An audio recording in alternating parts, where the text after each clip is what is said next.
마지막 목회자 세미나 10강 교회 갱신과 목회자의 역할에 대해서 함께 여러분과 나누고자 합니다. 지금까지 정말 훌륭하신 강사분들의 좋은 강의를 많이 들으셨습니다. 그래서 저는 그런 건 아니고 여러분과 같은 처지에서 교회 갱신을 길을 가고 있는 사람의 입장에서 함께 공감하고 함께 경험했던 것들을 중심으로 해서 이제 나누려고 합니다. 목차를 보시면 이제 교회 갱신이란 무엇인가, 그리고 한국 교회의 문제가 무엇인가, 그리고 지금 한국 교회가 잃어버린 본질은 무엇인가, 그리고 이제 건강한 교회란 무엇인가, 한국 교회의 갱신의 어려움과 아쉬움은 무엇이고, 성락교회 교회개혁협의회의 갱신의 방향, 즉 목표, 그리고 정체성은 또 무엇인가, 그리고 교회갱신 운동의 좋은 점은 무엇이고 또 나쁜 점은 또 무엇이 있을까, 그리고 목회자로서 나는 정말 이 갱신의 주체인가, 아니면 나조차도 갱신의 대상인가, 그리고 이런 갱신의 혼란한 상황 가운데 목회자로서 해야 할 일은 무엇이고 역할은 무엇인가, 그리고 내 자신을 돌아봤을 때 목회자로서 나는 무엇을 갱신해야 하는가, 그리고 궁극적으로 우리가 원하는 바 주님께서는 어떤 교회를 세우기를 원하시는가, 이렇게 이야기를 나누려고 하는데요. 제한된 시간에 7년 이제 8년 되는 이야기를 다 나눌 수는 없고, 중요한 거 저와 여러분 목회자로서의 관련된 내용을 중심으로 좀 다루려고 합니다. 저는 이제 관심이 없는 줄 알았는데 관심이 많다고 해서 어저께 PPT를 수정해서 사진 한 장 넣었어요. 저희 SGMC, 여러분의 교회와 저희 교회가 닮은 꼴이 있죠. 그러니까 저희도 새로운 건물을 졌고 여러분들도 새로운 건물을 졌는데, 언뜻 제가 봤는데 여러분 새로 지은 선교 비전센터인가, 그것도 굉장히 좀 화려하게 지은 것 같아요, 그죠? 근데 저희 사랑의 교회도 SGMC라고 이름도 바꿨는데 굉장히 화려하게 지어져 있습니다. 그리고 이제 대형 교회가 이제 문제가 생겼을 때 보면은 한국 교회의 모든 문제들이 다 들어가 있어요, 그죠? 보면 교회 건축, 교회 세속화, 교회 리더십 교체, 그리고 카리스마, 카리스마는 어떤 면에서 좋은 쪽으로 또 쓸 수 있으니까 제왕적 리더십, 그다음에 저희는 장로교회니까 장로교회가 갖고 있는 문제, 교회론, 신학적 문제, 맹목적인 신앙, 제왕적 담임 목사 제도, 재정 비리, 논문 표절, 학력 의조, 신학교의 문제, 당회와 노회 총회, 이런 다양한 문제들이 어느 한 문제로 시작은 되지만 그 문제를 이제 찾아가 들어가다 보면 모든 문제가 이제 결집되어 있는 게 대형 교회의 문제죠. 아마 여러분의 교회도 저희와 다르지 않을 거라고 생각을 합니다. 저희 공동체 이름을 여러 가지로 부르는데요. 갱신위원회, 갱신공동체, 또 마당기도회라고 부르는데요. 마당기도회라고 부르는 이유는 저렇게 마당에서 모여서 이제 예배를 드리기 때문에, 지금은 아닌데 드렸기 때문에 처음에 이제 마당기도회라고 이렇게 별칭으로 이제 부르고 있습니다. 그리고 이제 처음 시작된 게 2013년 2월 13일 1회 마당기도회예요. 그러니까 굉장히 적은 수죠. 그래서 6명이 이제 처음 갱신 운동에 시작을 하게 됐습니다. 여러분은 몇 명이 시작을 했습니까? 예? 바로 시작했어요. 그걸 누가 믿겠어요? 진짜예요? 바로 6,000명이 그냥 시작하셨어요? 할렐루야네요. 저희는 저렇게 이제 아무도 모르던 시절에 누군가 이렇게 6명이 이제 용기를 내서 시작을 하게 되었습니다. 그래서 최종 합의가 이제 2019년 작년 크리스마스를 앞두고 12월 24일 날 이제 하면서 마치 성탄의 메시지를 온 세계에 이제 평화의 메시지를 준비했듯이 전략적으로 저렇게 했죠. 12월 24일 날. 사랑의 교회 갱신을 두고서 실패다 뭐다 말이 많은데 그렇지는 않은 것 같아요. 그래도 사랑의 교회 갱신 운동 덕택에 한국 교회가 많은 이제 목사들이 경계심을 갖고 조심도 하고 자제도 하고 하지 않았나 싶습니다.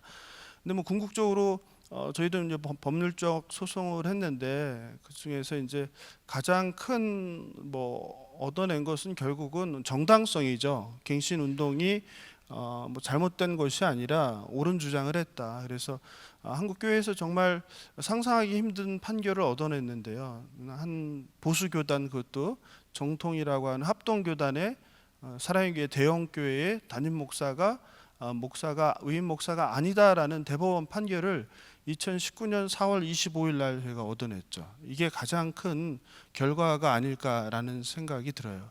그래서 뭐 사랑의 교회 갱신운동이 뭐 실패다라고 하는 사람에게는 그럼 이것은 무엇이냐? 이 갱신의 결과가 아니겠느냐? 이게 뭐 그렇지 않고서는 뭐 저 다른 얘기를 할 수 없겠죠.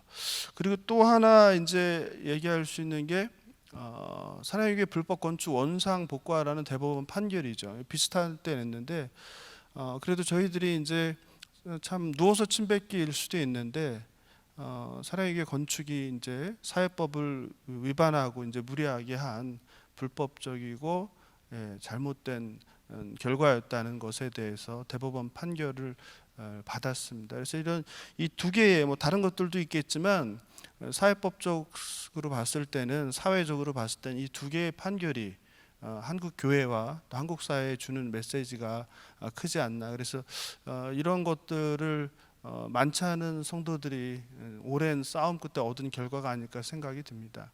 그리고 본격적으로 오늘 이제 강의에 대해서 제가 하고 싶은 말씀은 드리고 싶은 말은 이거예요.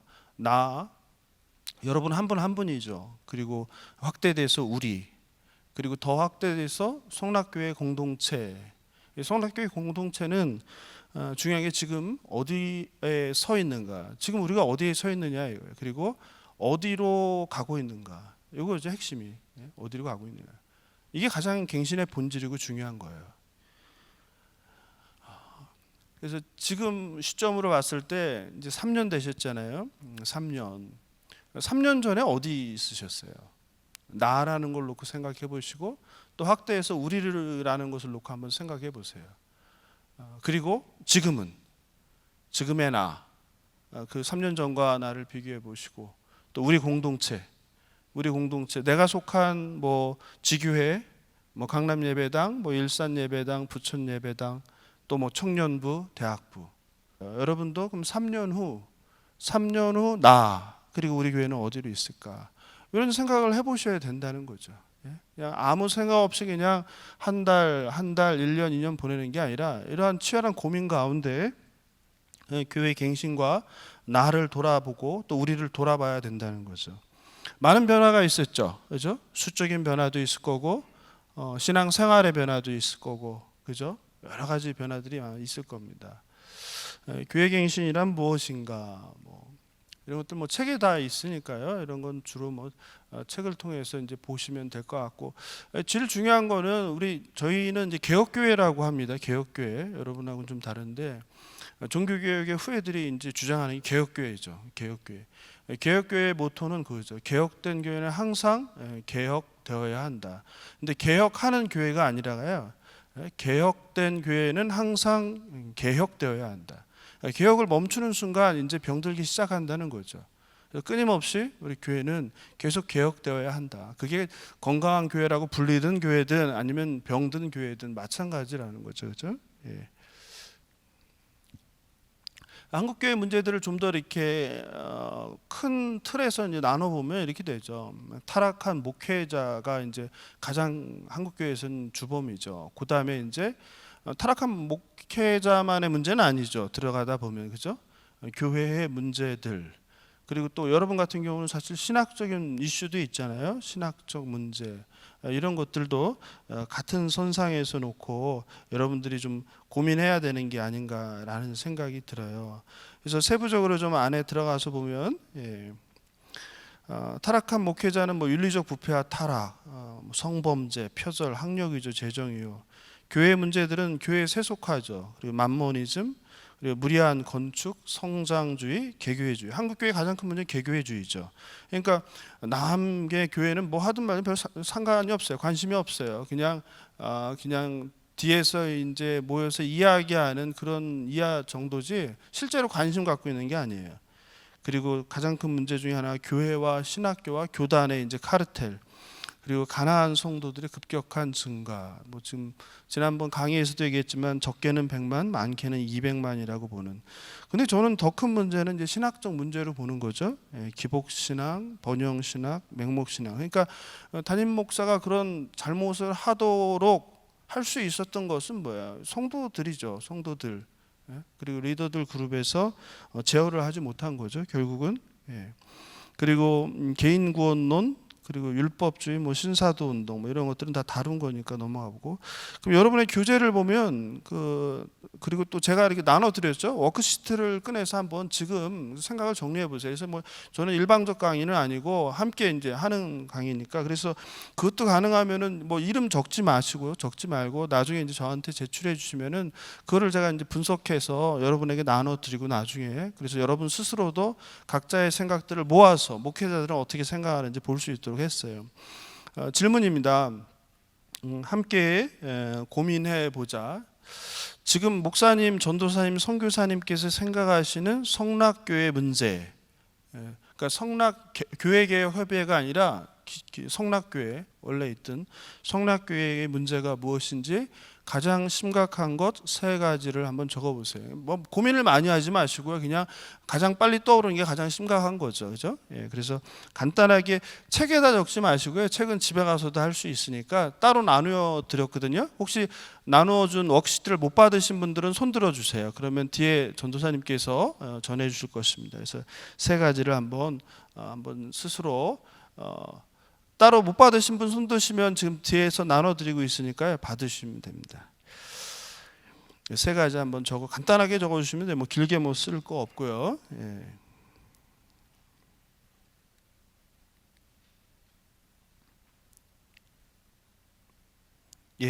적으셨나요?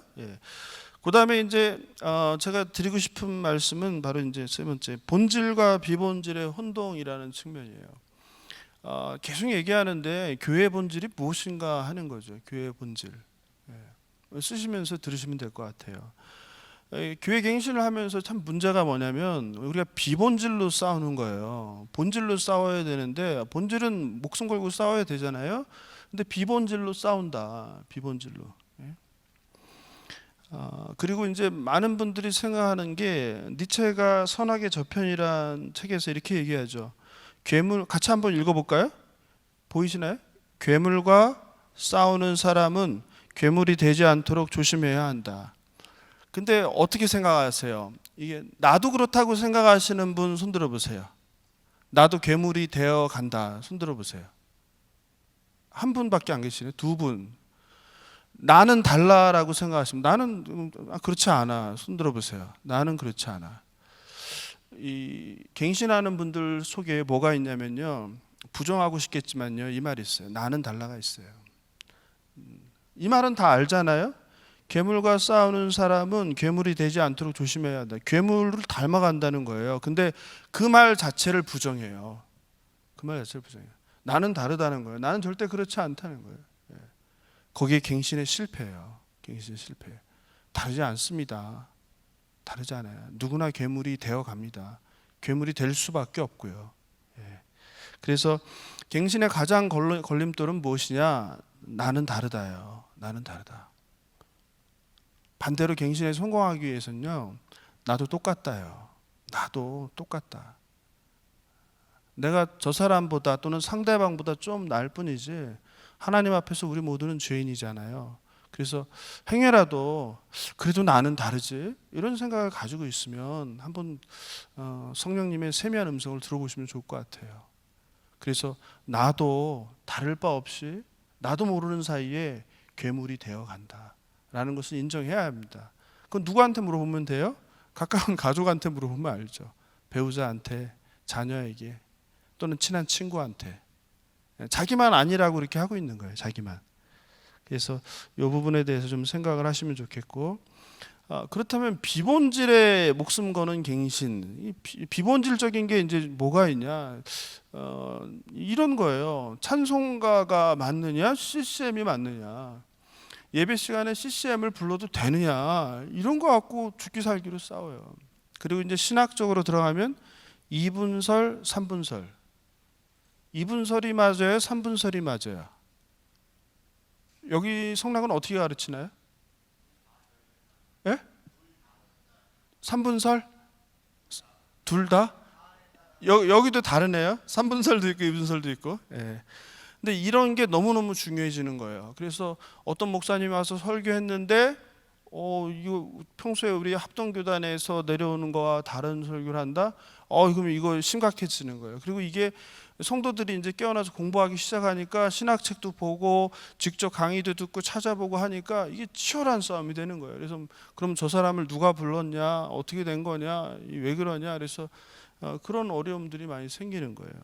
굉장히 과거와는 다른 이상한 형태의 이제 갈등들이 생겨나기 시작하죠. 그다음 설교는 목회자만 할 수 있어야, 그러니까 목사만 할 수 있어야 됩니까? 아니면은 일반 성도도 할 수 있습니까?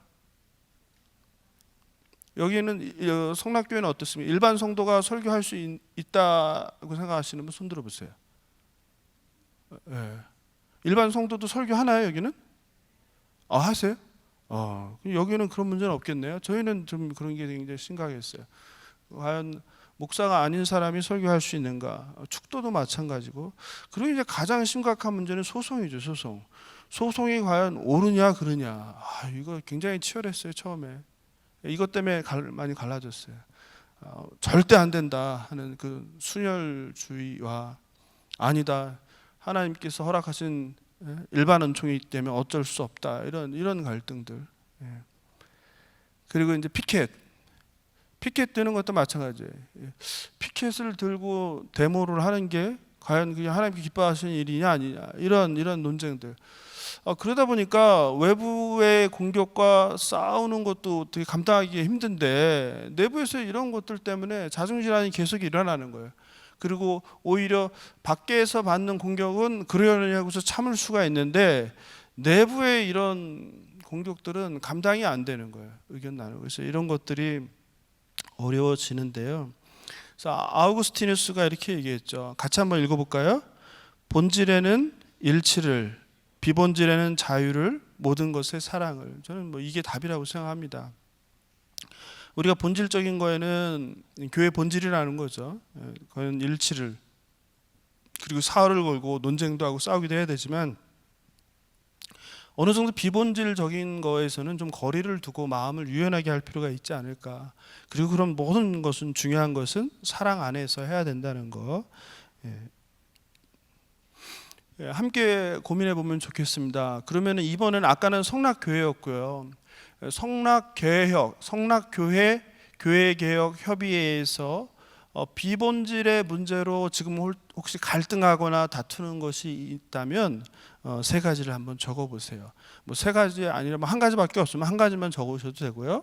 내가 생각했을 때 그런 거 없다 우리는, 그러면 안 적으셔도 돼요. 그래서 이런 것들을 이제 각자 이렇게 인원이 많으니까 다 취합해 보면 굉장히 좋은 결과물이 나와요. 그래서 나중에 이제 그걸 다 결과물을 취합해서 목회자분들도 공유하고 또 리더십들도 이제 공유하고 하면은 좀 문제 해결이 좀 빨라지죠. 쉬워지고.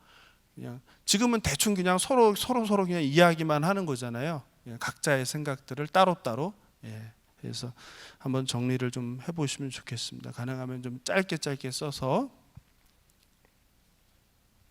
네, 어느 정도 쓰신 것 같은데, 그러면 다 못 쓰신 분들은 계속 쓰시면서요. 그 다음 거 보도록 하겠습니다. 그러면 이제 우리가 이제 고민을 해야 되는데, 건강한 교회, 사실은 건강한 교회라고 안 하고 교회는 다 건강해야 되고, 또 우리가 참교회라는 표현을 쓰죠. 그래서 저는 참교회라는 표현을 더 좋아하긴 하는데, 요즘은 건강하지 못한 교회가 워낙 많다 보니까 건강한이라는 수식어를 참 부끄럽게 쓰고 있는 것 같아요. 로버트 뱅크스의 이제 바울의 공동체 사상이라는 책에서 이야기한 건데요. 같이 한번 읽어보겠습니다. 교회는 그 구성원들에게 속한 것도 아니고 그들이 속한 지역에 속한 것도 아니고 오히려 교회가 있도록 하신 분, 하나님, 혹은 교회가 생기게 된 통로가 되신 분, 즉 예수 그리스도에게 속한 것이다. 너무나 당연한 정의인데, 너무나 당연한 정의대로 안 되는 교회가 너무 많아서 문제죠. 그래서 특정인의 소유가 된 교회죠. 여러분의 교회처럼 특정한 원로 뭐라고 해야 되나요?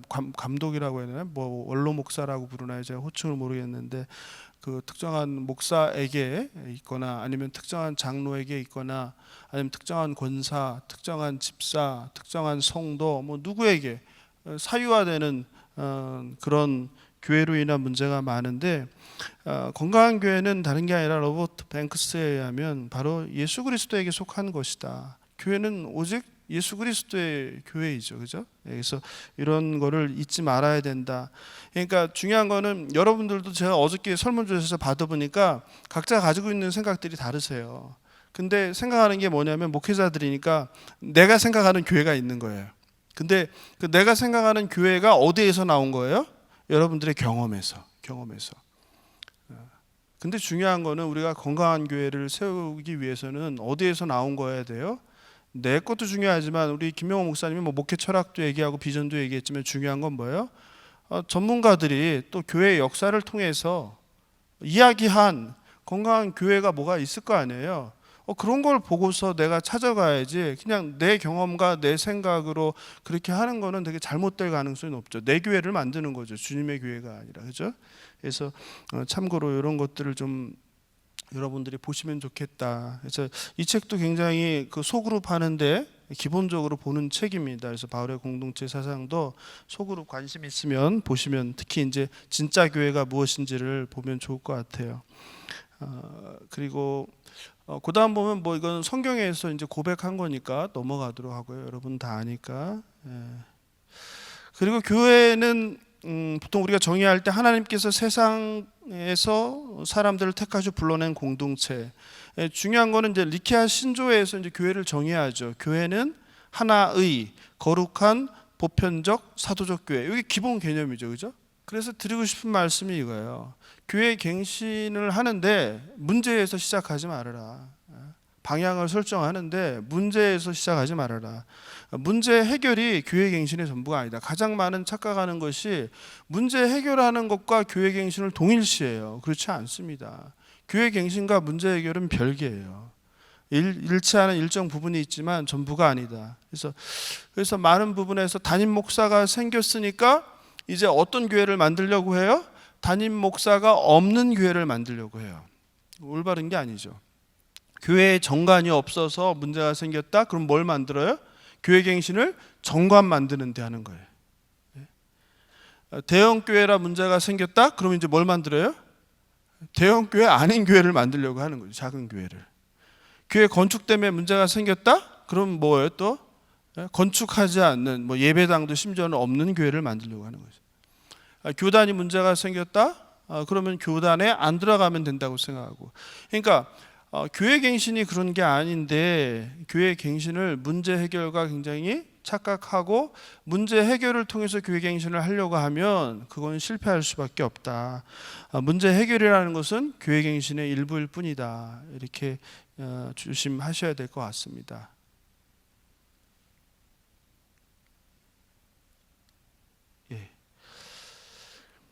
참된 교회란 그러므로 자기가 원하는 교회가 아니다. 특히 이거는 오히려 성도보다도 우리 목회자들이 조심해야 되는 거죠. 다 각자가 이제 꿈꾸는 교회가 있는데 자기가 원하는 교회. 이게 아니라 우리의 관점은 하나님이 원하는 교회, 주님이 원하는 교회가 되어야지. 그 하나님이 원하고 주님이 원하는 교회 속에 내 목회 철학이 들어가야 되는 거죠. 근데 그거 없이 그냥 내가 하고 싶은 교회 하면은 그거는 이단 되는 거죠. 내 교회가 되는 거고. 성경이 말하는 교회를 이루어야 한다. 그러므로 중요한 게 공부해야 되는 거죠. 공부해야 된다. 그리고 전문가들의 의견을 들어야 하는 거예요. 내 고집 피지 말고. 아까도 말씀 나누면서 했는데 그게 딱 올해까지예요. 3년까지. 3년까지는 갱신의 열정이 살아 있어요. 그리고 중요한 것은 좀 겸손해졌어요. 그래서 마음이 열려 있어요. 그래서 타자들의 말을 들으려고 해요. 배우려고 해요. 그런데 여러분도 이제 이런 교육이 반복되잖아요. 그러면 이제 어때요? 좀 이제 알 것 같아. 뭔가 잡혀가. 나도 그래서 뭐 책도 읽었어. 누구의 이야기도 들었어. 그리고 최소한 이번에도 저를 제외하고 9명의 유명한 강사들 만나봤잖아요. 만난 거랑 안 만난 거랑은 하늘과 땅 차이예요. 굉장히 큰 차이예요. 그런데 그게 뭐 만들 수 있어요? 여러분들을 교만하게 만들 수 있죠. 그래서 이제 그 다음부터는 뭐예요? 이제 다른 사람 말을 안 듣기 시작해요. 그리고 나도 다 알아. 오늘 우리 김명호 목사님도 와서 1시간 조금 넘게 이제 설명해 주셨는데 굉장히 핵심만 얘기해 주셨어요. 근데 그렇다고 해서 이분이 30년, 40년 목회해 온 거, 20년 넘게 제자 훈련해 온 거 다 알 수 있어요? 없죠. 근데 아는 척 하게 되는 거예요. 나도 모르게. 그래서 시간이 지연되면 지연될수록 여러분뿐만 아니라 성도들도 똑같아요. 듣는 게 많아지거든요. 여러분 모르겠지만 성도들은 지금 좀 깨어있는 사람들은 혼자 유튜브 보고 다른 교회도 가고 다른 목사 설교도 들으면서 엄청나게 지금 학습을 하고 있거든요. 예? 그러면 이제 안 들어가기 시작해요. 그래서 때를 놓치면 갱신은 실패한다.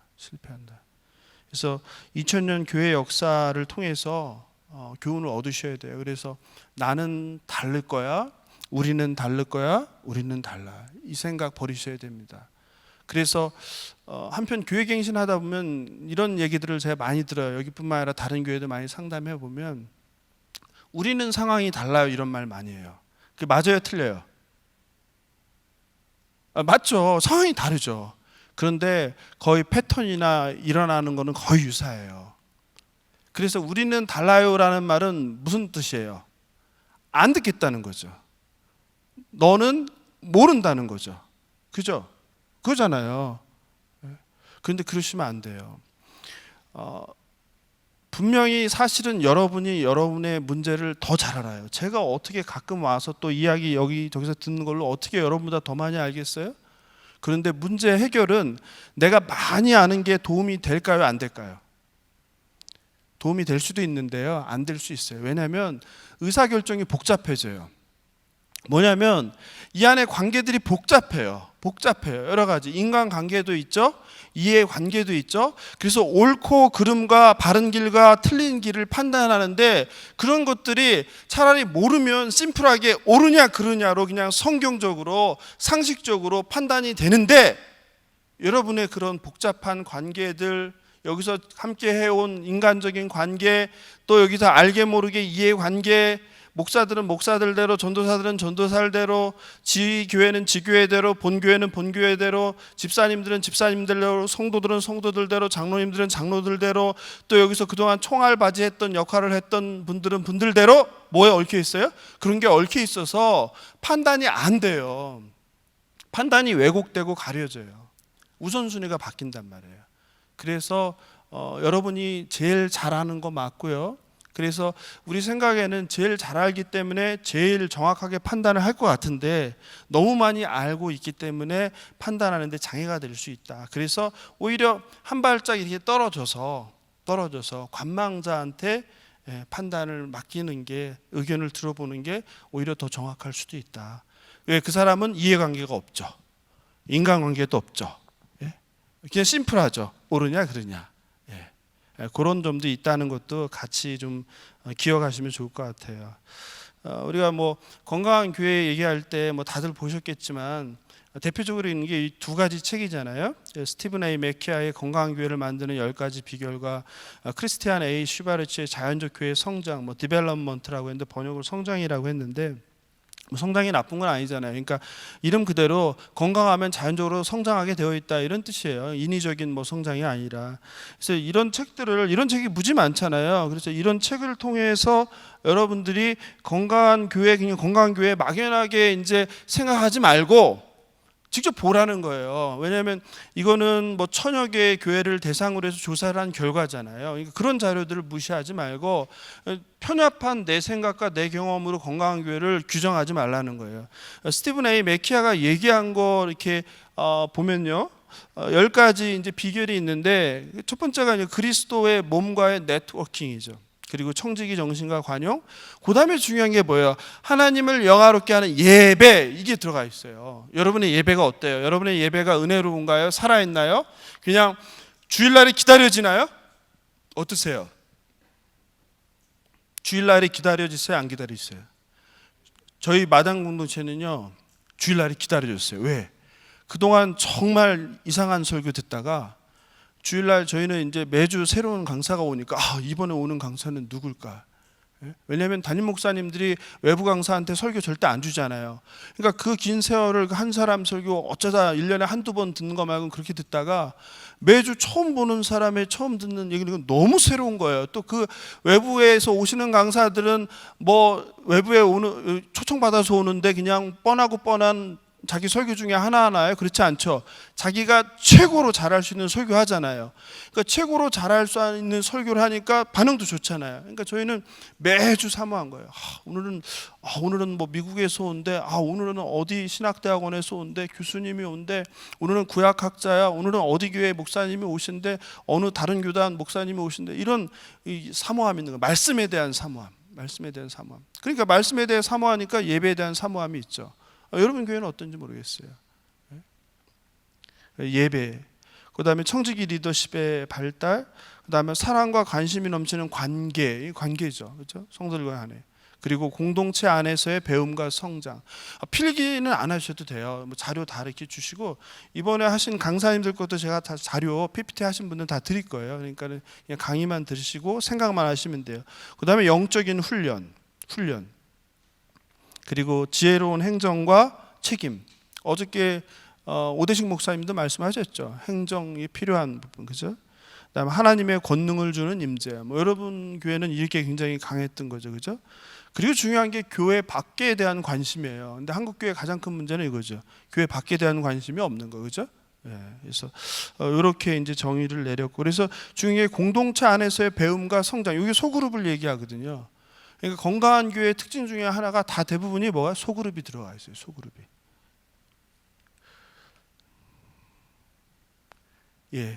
그 다음에 크리스티안 A. 슈바르츠가 한 자연적 교회 성장에서 얘기하는 이번엔 8가지인데 보면 기능적 조직, 그 다음에 사랑의 관계. 그러니까 관계 중심적이죠 다. 그리고 마찬가지 여기서 되게 중요한 게 소그룹인데 그냥 소그룹이 아니죠. 전인적 소그룹. 그리고 제자훈련이 실패하지 않은 게 제자훈련이 제대로 됐기 때문에 담임 목사가 없는데도 저희들이 7년 8년째 그 많은 위원이 싸울 수 있었던 거예요. 한국의 어느 교회를 보세요. 그렇게 목사도 없는데 성도들끼리 모여서 7년 8년을 이렇게 교회 갱신 현장에 있는데 없어요. 목사들이 오면 깜짝 놀라요. 저는 그게 제자훈련의 결과라고 생각해요.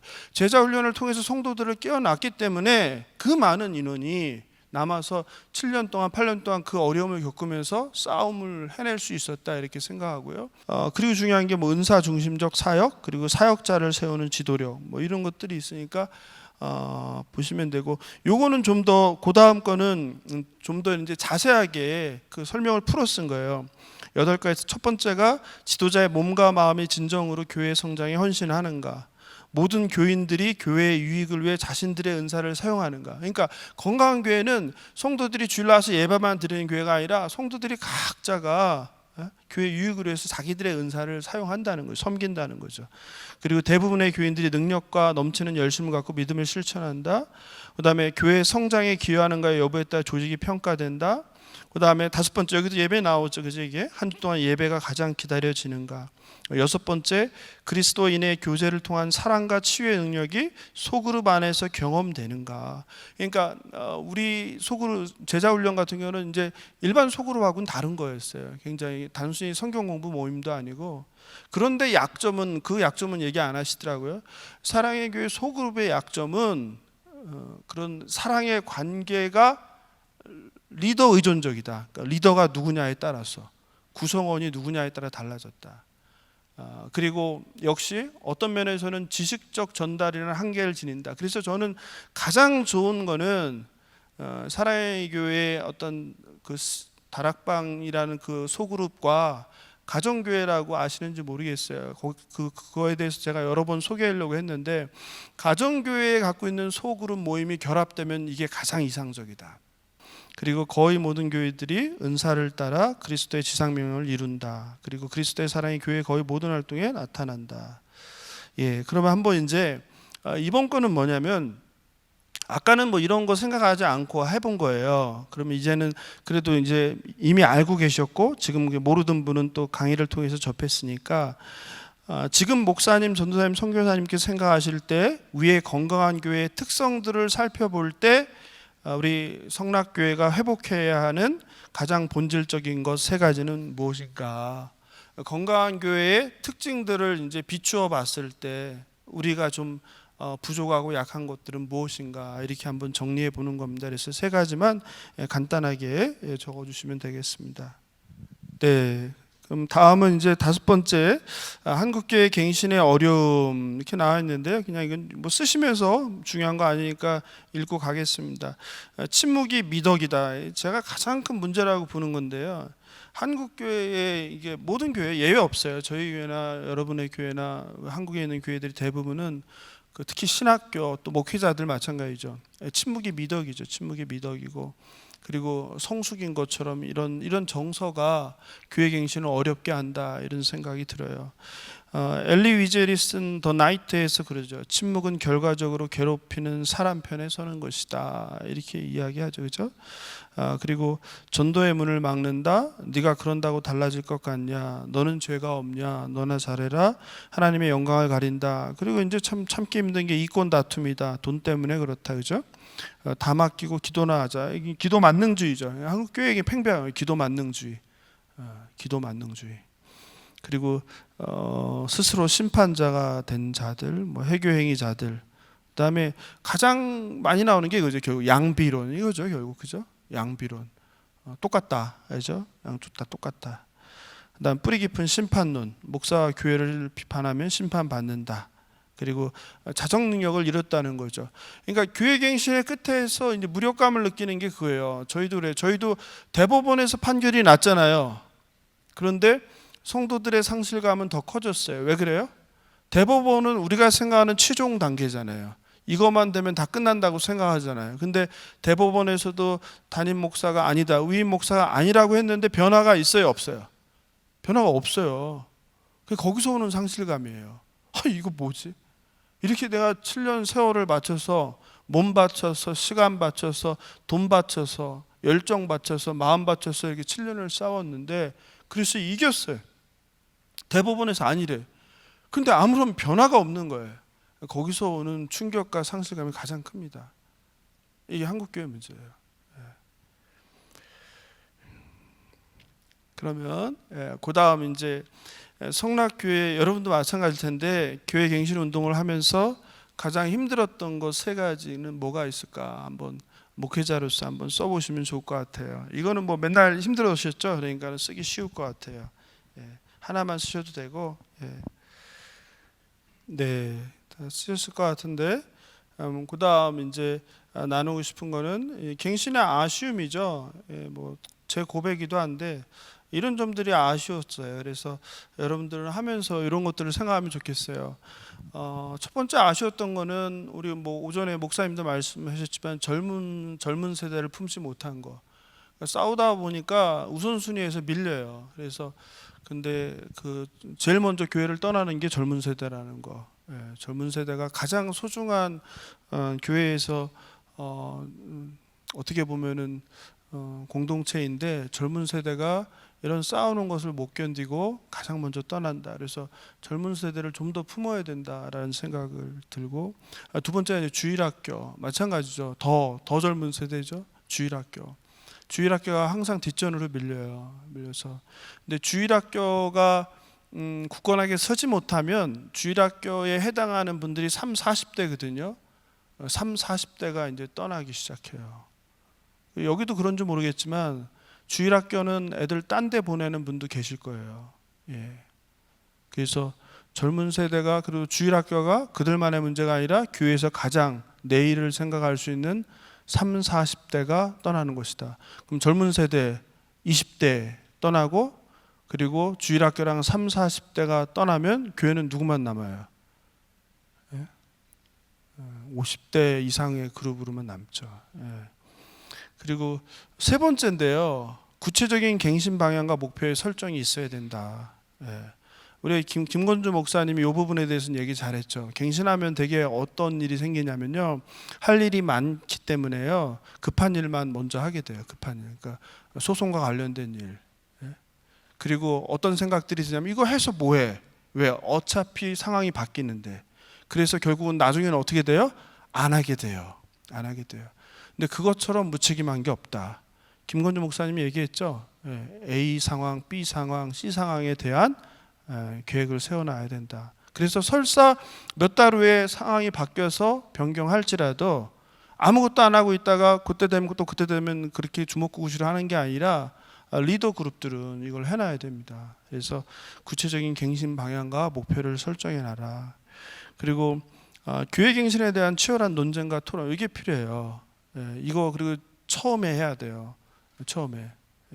처음에는 너무 힘드니까 다 서로 뭐 이야기하기도 힘들고 힘 빠지니까 이걸 안 하는데요. 이걸 안 하면은 다 제일 먼저 나오는 게 소통이 안 된다는 얘기가 나와요. 그리고 자기들 마음대로 한다는 얘기가 나오고. 그래서 어떤 방식으로든 제가 어제 설문 이렇게 돌렸잖아요.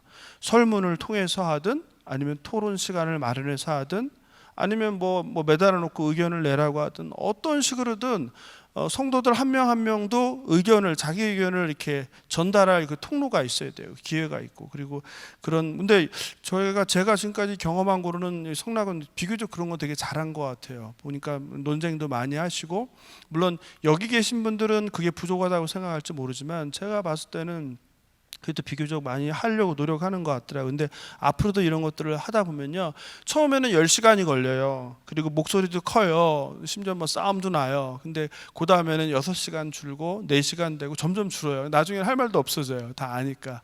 그래서 좀 처음에는 여러 가지 걱정과 고민 때문에 다른 주장을 하는 사람들 때문에 힘든데, 그래도 일단 원 없이 하고 싶은 말 다 하게 하면은 나중에 할 말 없어져요, 정말. 그래서 이런 것들을 계속 해나가면 좋겠고, 5번은 얘기했고 6번이 되게 중요한데 투트랙이에요, 항상. 그래서 싸우는 것과 세우는 것, 이거는 별개가 아니에요. 그리고 세워져야 싸울 수 있고 또 싸워야 세울 수 있어요.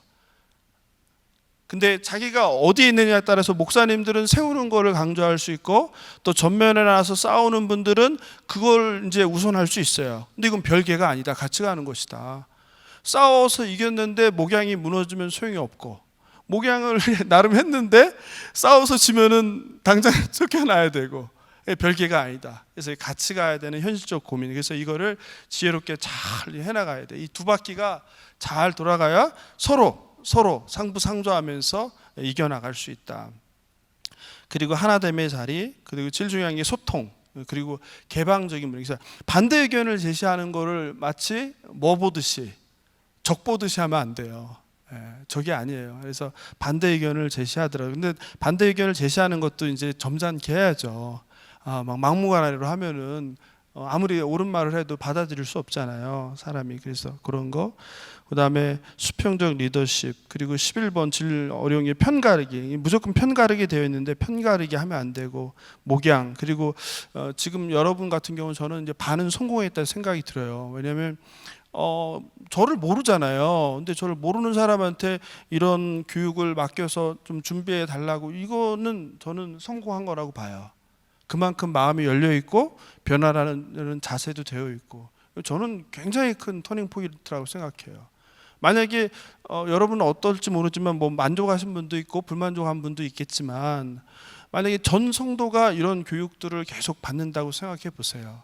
그러면 굉장히 많이 달라질 거예요. 그래서 그런 다양한 교육을 좀 받을 수밖에 없고, 재정 집행의 우선순위. 그래서 재정적으로 어렵지 않다면 그 갖고 있다가 뭐 하실 거예요? 그냥 지금 필요할 때 써야죠, 그죠? 필요할 때 성도들을 위해서, 또 목회자들을 위해서, 리더들을 위해서. 그래서 재정 집행할 때도 그런 것들, 우리 목사님도 얘기하셨잖아요. 우리 오카는 목사님이 투자한 것도 사람이다, 사람. 사람에 투자해서 교회를 세워나갈 수 있도록 하면 좋을 것 같아요. 그 다음에 넘어가서요. 성락 교회계획 협의회는 지금 어디로 가고 있는가 해서, 우리는 지금 이제 어디에 있는가에서 이제 생각을 해봐야 되겠죠. 지나온 시간들은 뭐 어쩔 수 없고, 그래서 지금 갖고 있는 문제는 무엇인가? 그 문제 중에 본질적인 것과 비본질적인 것을 구분을 하셔야 돼요. 그리고 제일 중요한 게 정체성이에요. 정체성. 그러니까 무엇을 원하는가? 이게 원하는 게 다 틀려요. 그래서 그거를 그냥 일부 몇 사람이 모여서 해도 안 되고 목회자들끼리 해서도 안 돼요. 그래서 성도 전체의 생각들을 담아내는 거, 그거는 설문조사밖에 없어요. 뭐 그걸 토론해서도 되는 것도 아니고, 설문을 통해서 제가 했듯이 그걸 잘 준비하셔서요, 모든 구성원들한테 의견을 물어서 우리가 누구인지를 정의해야 돼요. 그래서 사명선언문이 나와야 돼요.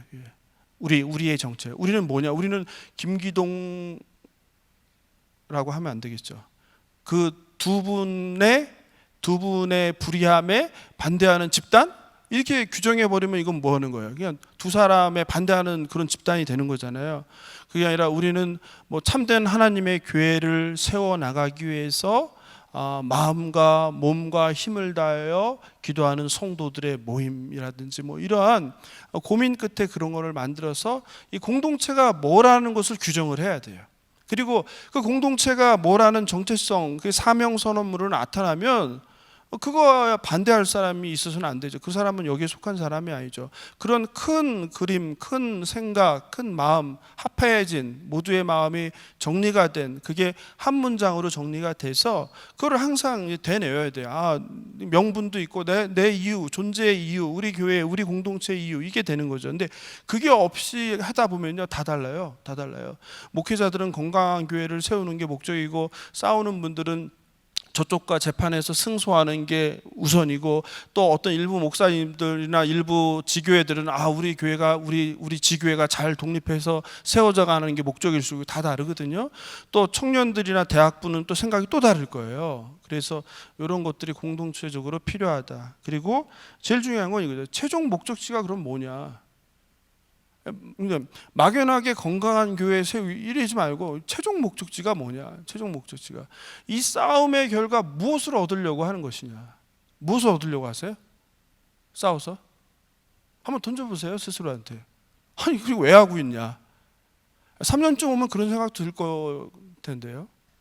떠나가는 성도들 보면서, 내부적으로도 갈등하는 모습 보면서 이게 뭐 하고 있는 건가? 이게 옳은 건가? 그런 생각하지 않아요? 소송도 끝없이 반복되잖아요. 끝날 줄 알았는데 이거 언제까지 해야 되는 거예요? 이거는 옳은가? 예? 그리고 또 저쪽 성도들하고는 어때요? 감정이 뭐 아무렇지 않은 사람도 있는데요, 원수 같은 사람도 있을 거예요. 그게 바른 건가요? 이런 거 뭐가 이상하다 이런 생각하지 않아요? 결국 그래서 뭐 얻을 거예요? 3년 후에는 그럼 해결이 되나요, 저절로?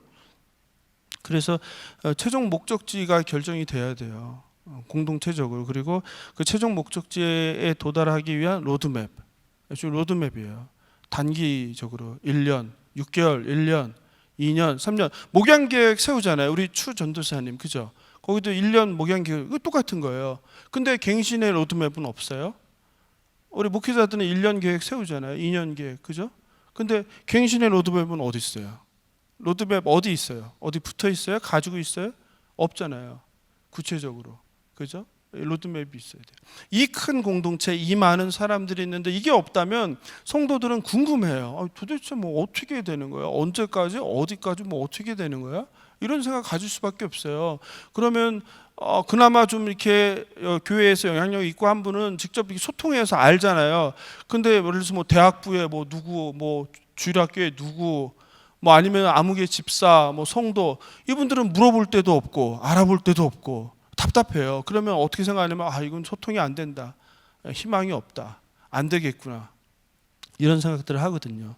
그리고 이제 중요한 것은 말씀드렸다시피 최종적인 목적지는 있는데, 그럼 거기에 도달하기 위한 구체적인 실행 방법은 무엇인가, 이런 것들에 대한 고민과 준비가 있어야 됩니다. 예. 그래서 뒤에 이제 제가 준비해 놨는데 PPT가 안 넘어가는데, 예. 성락교회 교회 갱신운동의 최종 목표를 한 문장으로 한번 적어보세요. 그러면은 우리 목사님들도 잘 못 쓸걸요? 고민될걸요? 그죠? 그건 무슨 말이냐면 지금까지 이 생각 안 해온 거예요. 근데 지금까지 아마 이런 고민을 하신 분들은 그냥 탁 써요. 탁 써. 근데 이런 생각이 없었다. 근데 내가 목회자인데 내가 이 생각이 없었다.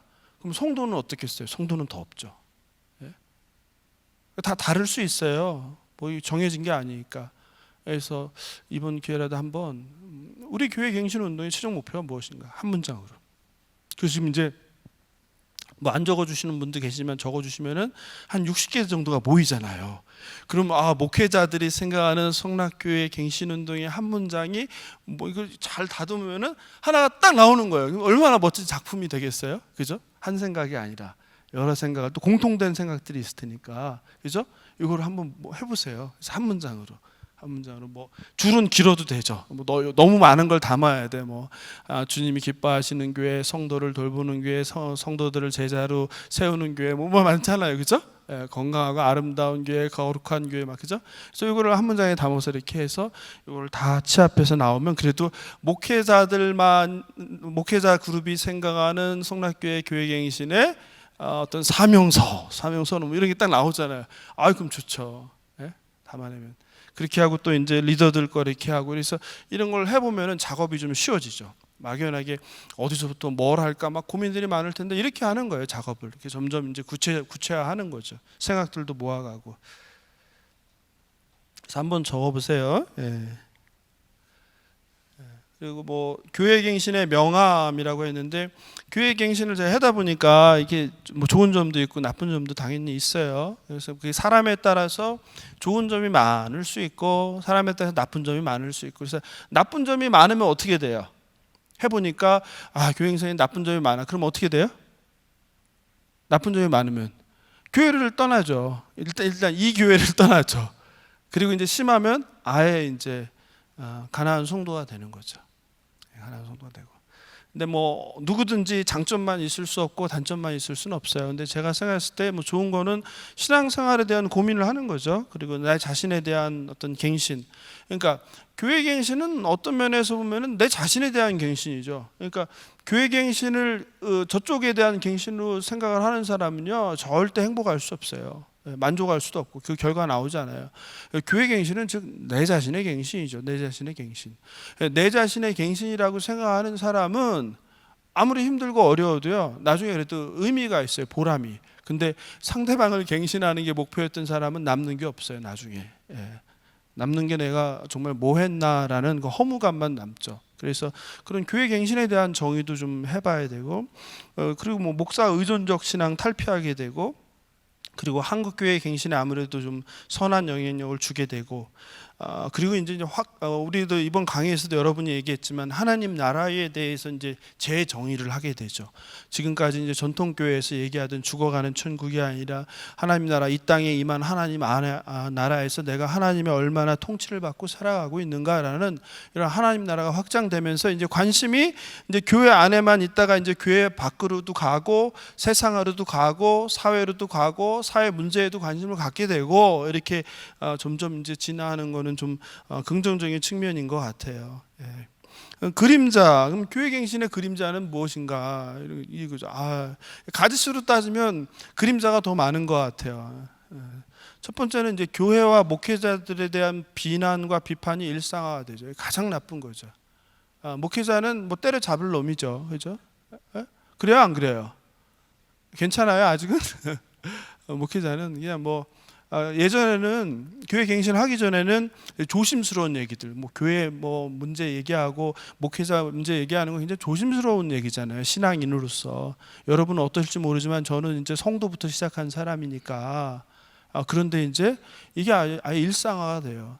그러면 여러분들은 교회 비판하고 목회자 비판하면 기분이 좋아요, 나빠요? 나쁘세요? 저는 어떨 것 같아요?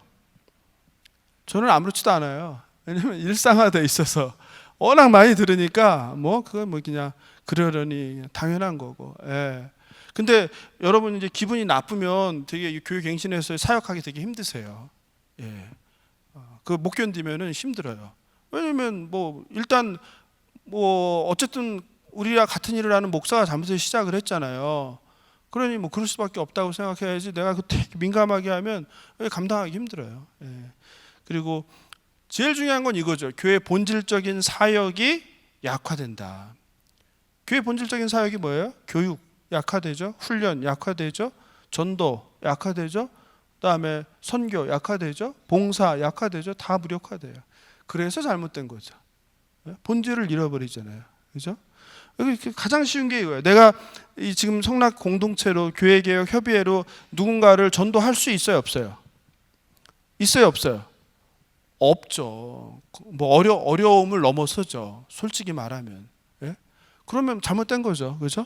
비록 우리가 갱신을 하고 있어도 갱신하고 있기 때문에 더 자랑스럽게 데리고 와야 되잖아요.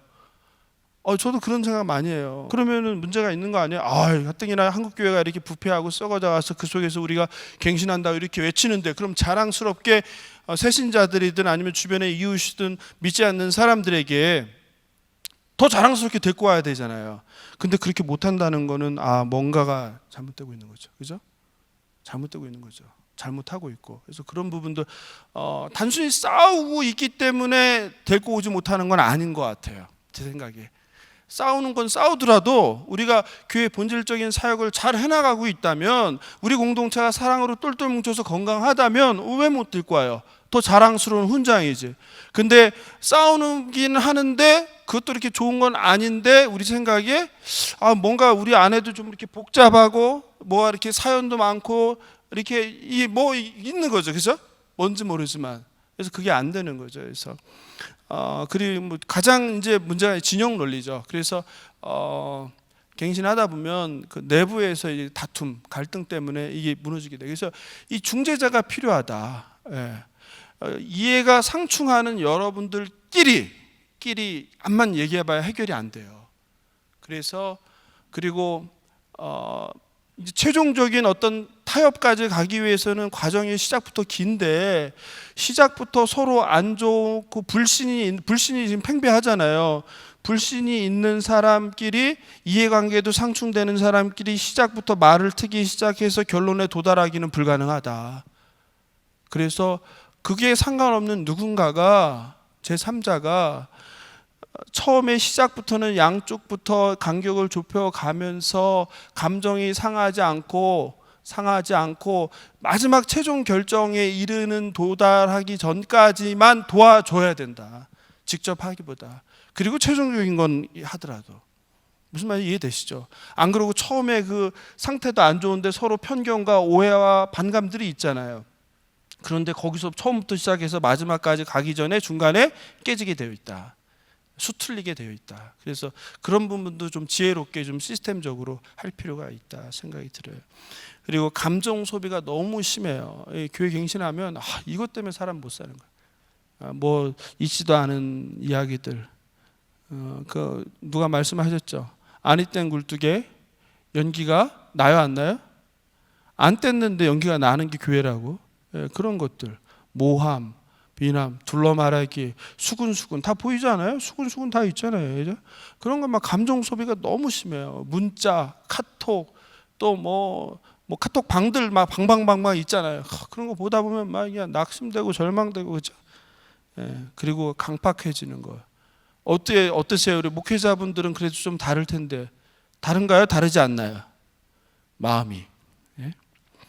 그다음에 많은 상처들. 또 이제 제일 심각한 거는 가족의 갈등이에요. 가족 간, 부부 간의 갈등, 부모와 자녀 간의 갈등, 자녀들끼리의 갈등. 저도 이제 교회에서 저희 공동체도 연세가 많으셔서 장례인데, 제가 이거 세미나 준비하면서 기도 제목 중에 하나가 장례 안 나게 해주세요였어요. 근데 한 번은 제가 장례를 갔는데 그 엄마, 아빠, 자녀 있는데요. 다니는 교회가 5개예요. 5개. 엄마 따로, 아빠 따로, 첫째, 둘째, 셋째가 다 달라요. 그래서 장례하기도 힘들었어요. 그 조율하느라고 서로. 근데 여기도 만만치 않을 거예요. 심한 데는 그럴 수 있을 거예요. 그럼 무슨 문제가 생기냐면은 우리 신앙생활에 어떤 같은 공통점이 사라져 버려요. 그러니까 저는 그분이 제일 잘못한 것 중에 하나가 뭐냐면 가정의 믿음 생활을 무너뜨려 버렸다. 왜냐하면 지금은 바빠서 부모님이랑 손주가 만나기도 힘들잖아요. 그래서 과거에 한 교회에서 다니면 같이 예배드리고, 그리고 끝나고 나면 뭐 하는 거예요? 할머니, 할아버지와 아들과 자녀들과 손주들이 같이 식사하고 교제하고, 이게 이제 신앙생활. 같이 얘기하고 오늘 설교가 어땠다, 주일학교는 어땠냐, 이거잖아요, 그죠? 근데 지금은 그걸 못하게 돼 있어요. 왜? 다 교회를 따로 다니는데 어떻게 만나요, 주일날? 예? 그리고 또 어쩌다 명절에 만나면 무슨 얘기예요? 다 자기 교회 얘기하죠. 한국 사람 심리는 뭐예요? 다 하나님의 교회가 아니라 우리 교회, 우리 목사님은 어때요? 이렇게. 그러면 그게 기분이 엄청 좋아요? 싫어요? 예? 이상하게 싫어요. 이렇게 되는 거예요. 저는 가장 큰 잘못이 그거다 사실 생각해요. 그래서 가족들의 믿음을 흔들어 놓았다. 그다음에 교회 갱신의 유익은 뭐 이런 것들, 뭐 삶의 변화죠. 삶의 변화. 그래서 교회 갱신은 보니까 나의 갱신을 통한 나의 삶의 변화다. 이것도 굉장히 좋은 정의라고 저는 생각하거든요. 그런 사람들은 아무리 힘들고 시간이 오래 걸려도 괜찮아. 이걸 계속 통해서 이 고난을 통과하면서 내가 단련되는 거예요. 성숙하고. 그래서 아까 그 온전한 사람이라는 거, 완전한 사람, 그죠? 그리스도를 닮아가는 게 결국 그거 아니에요? 없는 고난도 만들어서 내가 힘들게 이 길을 가는 거예요. 그죠? 고난을 받으면서. 예? 그러면 내가 단련되고서 그러면 의미가 있죠. 근데 교회 갱신을 잘못된 문제 해결이나 아니 상대방을 어떻게 무력화시키는 걸로 하게 되면 나중에 험만밖에 남는 게 없다. 시간이 없어서 좀 땡겨서 가겠습니다. 그러면 중요한 게 갱신에서 경계해야 할 것들은 무엇이냐? 제가 이렇게 돌아보면 정리해 보니까 첫 번째는 내가 여기 속해 있으니까 우리가 갱신 운동을 하니까 우리가 이제 갱신되고 있다는 생각이에요. 변화되고 있다는 생각. 두 번째는 메말라 가고 있다는 영혼에 대한 나는 괜찮다는 생각. 그리고 우리들은 뭔가 다르다는 생각. 또 너무 이렇게 거시적으로 한국 교회를 개혁하고 있다는 생각은 좀 조심해야 되는 것 같아요. 또 내가 갱신하다 보니까 내가 의롭다는 생각을 하게 돼요. 나는 다르다는. 그리고 비판의 일상화 이런 것들은 좀 참 교재에 없는 내용들도 좀 있을 거예요. PPT에 나중에 PPT 따로 드릴 테니까 보시면 되고. 그 다음에 다음 장 넘겨서 목사님들한테 드리고 싶은 말은 이거예요. 우리 시대의 가장 큰 비극은 목회자에게 일이 너무 많다는 것과 동시에 본연의 사역에 충실하지 못하다는 것이다. 에드가 게스트가 한 말인데요. 꼭 귀담아 들으세요. 모든 일을 사역자에게 맡겨라. 그러면 교회가 죽을 것이다.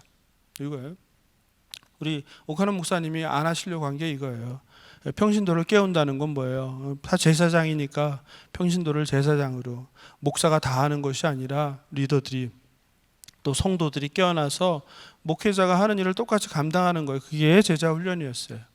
그들을 목회자들로 다 세우는 거예요. 그래서 목사가 뭐 하나부터 열까지 다 하는 게 아니라 그 세운 리더들이 다 목사가 돼서 맡겨진 양들을 다 돌보는 거예요. 목사 혼자서 그 많은 양을 다 돌보는 게 아니라.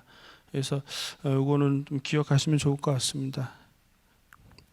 그 다음에 그러나 저도 이제 목회를 하면서 느끼는 거는 참 목사가 힘들다. 슈퍼맨을 요구해요. 그 다음에 이제 사역의 우선순위인데요. 뭐 여러분이 더 잘 아니까 가장 중요한 건 이거죠. 이 추락한 권위, 깊은 불신, 이거를 어떻게 극복할 것이냐. 예? 말씀 연구, 기도, 삶, 전도, 목양, 선한 목자. 근데 이 앞에서 뭐 권위가 아예 사라져 버리고 목사가 존중받고 인정받는 게 아니라 오히려 비난과 비판의 대상이 된 상황에서 또 깊은 불신에서 내가 도대체 무엇을 어떻게 해야 될까? 이 속에서 고민해야 될 것은 여러분들 각자가 내 장점들은 무엇이고 연약함은 무엇인가 한번 이렇게 스스로 점검하면 좋을 것 같아요. 각자가 가진 장점과 약점들이 있을 거예요. 그래서 연약한 부분들은 인정하면서 거기서 내가 바뀔 수 있거나 보완할 수 있는 것들은 해야 되겠지만 안 되는 거 안 되는 데는 인정하는 수밖에 없잖아요. 그리고 장점들을 어떻게 잘 이제 살리느냐 이런 문제가 아닐까 생각이 들어요. 그래서 제가 그런 선상에서 여러분에게 이제 실제적인 이야기를 드리고 싶어요. 여러분도 경험해 보셨겠지만 제가 생각할 때 정리를 어제 밤부터 이렇게 하면서 이런 생각이 들었어요. 우리는 특수한 상황에 있다. 일반적인 교회가 아니라 분쟁 상황 가운데 내가 어떻게 해야 되냐? 저는 첫 번째 말하지 마세요. 말수를 줄이시고 행동으로 하세요. 행동으로. 말하지 말고 행동으로. 그리고 두 번째 내부에서도 이제 성도들 간에 또 아니면 뭐 그룹들 간에 갈등이 있게 되는데요. 어느 편에도 서지 마십시오. 목회자로서 중심을 잡으십시오. 어느 편에도 서지 마시고 그리고 세 번째는 권면은 자제하세요. 권면하려고 하지 마세요. 그냥 물론 상대방이 이렇게 물어봐요. 너무 이제 진지하게 그러면은 이제 사적으로 이렇게 해줄 수 있는데, 근데 사적으로 아무리 해도 그게 다 소리가 나가요. 예. 나는 1대1로 정말 믿고 진실하게 내 이야기를 했는데 그게 다 돌아다녀요. 그래서 권면은 최대한 자제하시고요. 그냥 들어주세요. 들어주시고 공감해 주시고 얼마나 힘들겠느냐, 저도 쉽지는 않습니다, 이렇게 해주세요. 그리고 우는 자와 함께 하시면 좋겠어요. 우는 자가 누구예요? 예? 지금 힘든 사람들 있잖아요. 아프신 분들, 환자들, 그리고 가난한 자들, 사업이 어려운 분들, 이분들과 함께 하세요. 이럴 때 더. 그래서 뭐 코로나 때문에 신방이 어렵긴 하지만 갈 수 있으면 병원 신방 많이 가시고, 장례 나면 장례식 가시고, 사업이 어려운 분이 있으면 같이 찾아가시고, 이때 그거 하세요. 그거 하세요. 그리고 제가 마당 공동체에 있으면서 7년 동안 한 건 이거예요. 여러분은 그래도 목사로서 불리면 사역하지만 저는 그렇지도 못할 때도 많았어요. 일부러 안 부르기도 해요. 저는 그래서 제가 한 거는 뭐냐면, 교회를 보면 있잖아요. 꼭 필요해요. 누가 해야 돼요. 근데 하기 싫은 일이에요. 근데 아무도 안 해요. 그런 것만 했어요. 공동체가 어렵고 하다 보면요, 나서서 뭐 하다 보면은 이 망치 맞죠. 아무리 선하고 옳은 일을 해도 맞아요. 그런데 하기 싫은 일을 하면요, 그건 안 때려요. 그러니까 이렇게 맞는 거는 다른 사람도 하고 싶었어. 근데 내가 할까 말까 하는데 하면은 맞는 거예요. 근데 정말 하기 싫은 거 있어요. 서로 안 하려고 하는 거, 그거는 해도 뭐라고는 안 해요. 그래서 그런 것들을 우리 목회자분들이 하면 좋겠어요.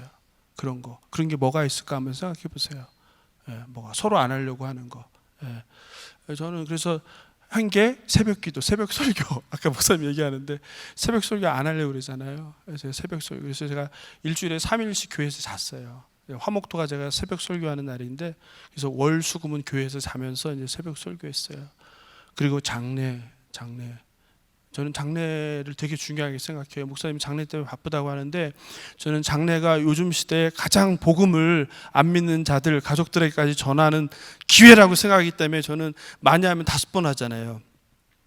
5번. 위로 예배, 그리고 입관 예배, 그다음에 천국 환송 예배, 그다음에 화장 예배, 그다음에 하관 예배 5번 하는데, 5번을 다 이렇게 가족들마다 상황이 복잡하니까 시리즈로 사서 믿는 자가 있느냐 없느냐 뭐 이런 복잡한 상황에서 메시지를 다 이렇게 정해서 찬송가까지 다 정해갖고 복음 전하는데 저는 그 도구로 썼어요. 그리고 그 시간에 이제 그리고 또 성도들의 가족들과 이제 친밀감을 쌓는 그런 걸로 해서 저는 장례 집례하는데 최선을 다합니다. 최고로 종이부터 장례 예배지까지 최고 좋은 걸로 이렇게 모아갖고요, 준비해서. 그래서 그런 것들, 그래서 좀 그런 것들에 좀 목회자들이 좀 신경을 쓰면 좋을 것 같아요. 그리고 이제 그 다음에 드리고 싶은 말씀은 준비하세요. 어떻게 보면 기회잖아요. 지금 사실은 저는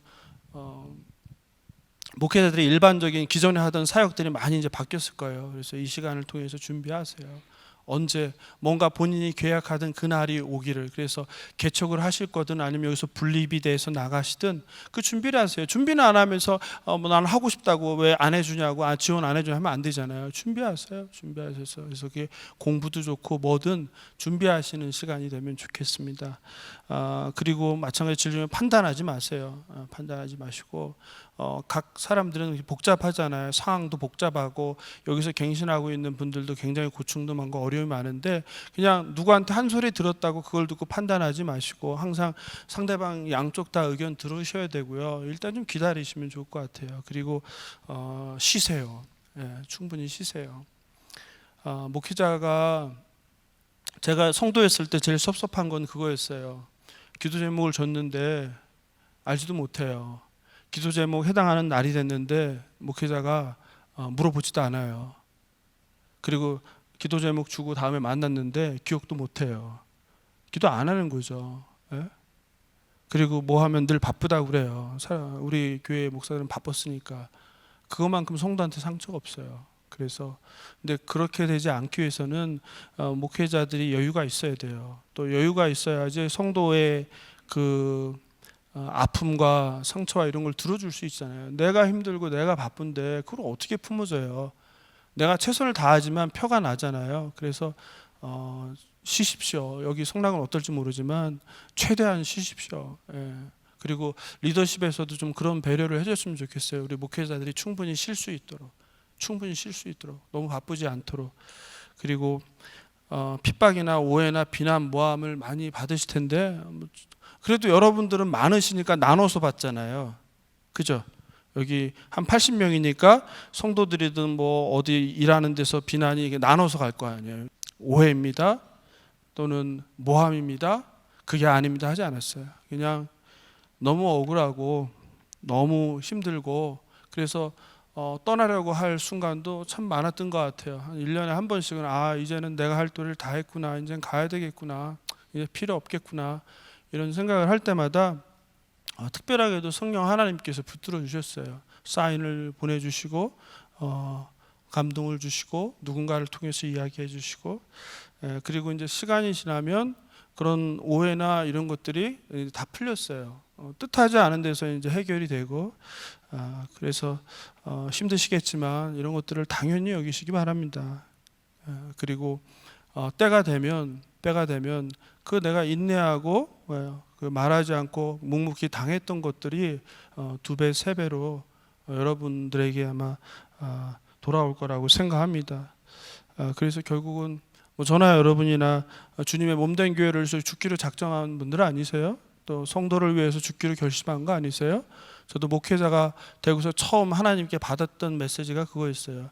이 교회를 위해서 죽겠습니다.